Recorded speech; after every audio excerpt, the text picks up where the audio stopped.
Hello and welcome sa Gotech TV. We hope nag-enjoy kayo sa mga previous build natin so far. This episode, we are building once again yung mid-range na gaming rig with a metallic theme. So stay tuned lang and sisimulan na natin ang build shortly.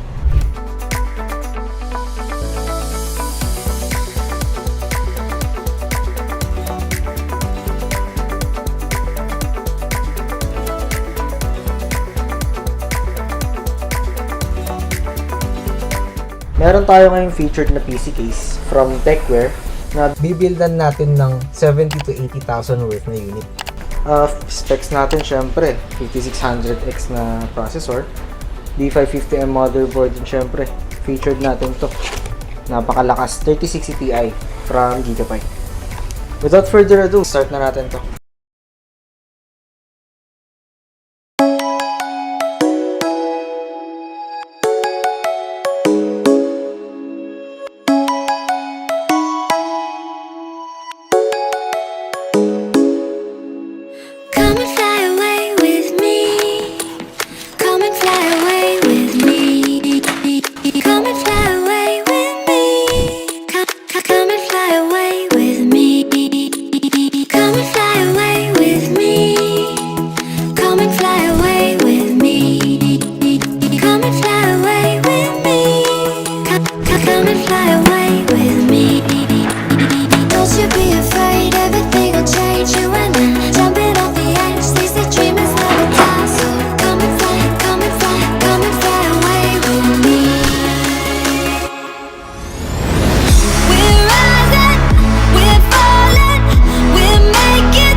Something's gonna bring the change.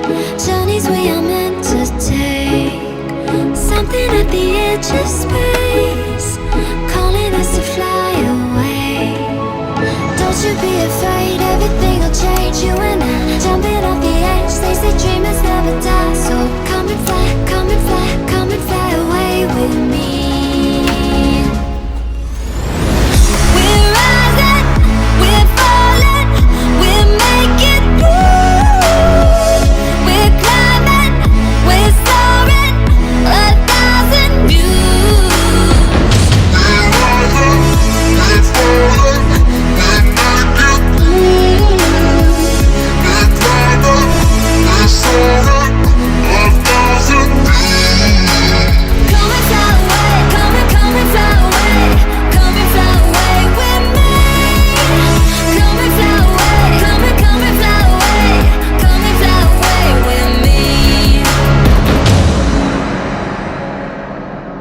Something's gonna bring the change. Journeys we are meant to take. Something at the edge of space, calling us to fly away.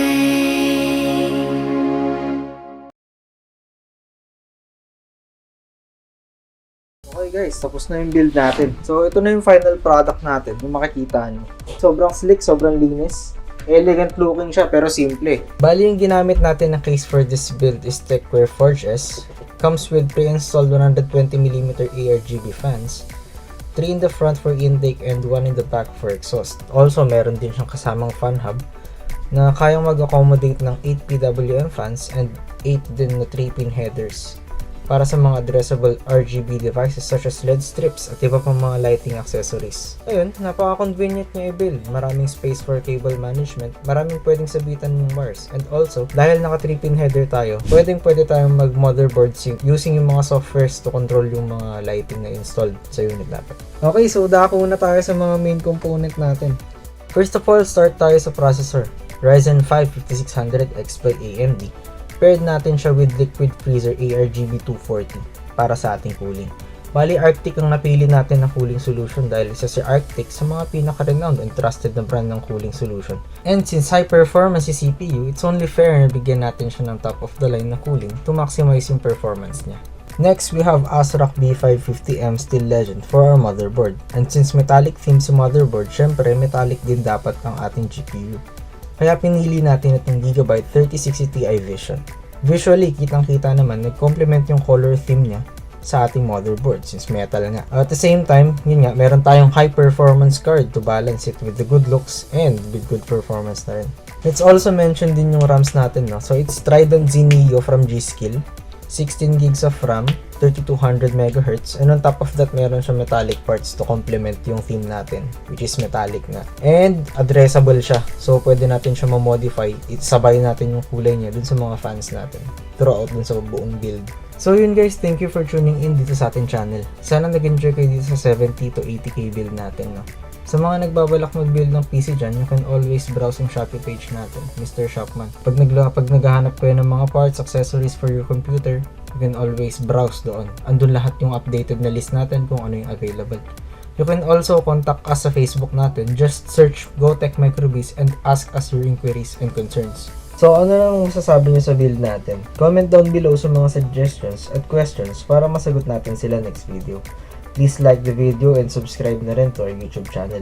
See you on the next video. Bye guys. Stay safe.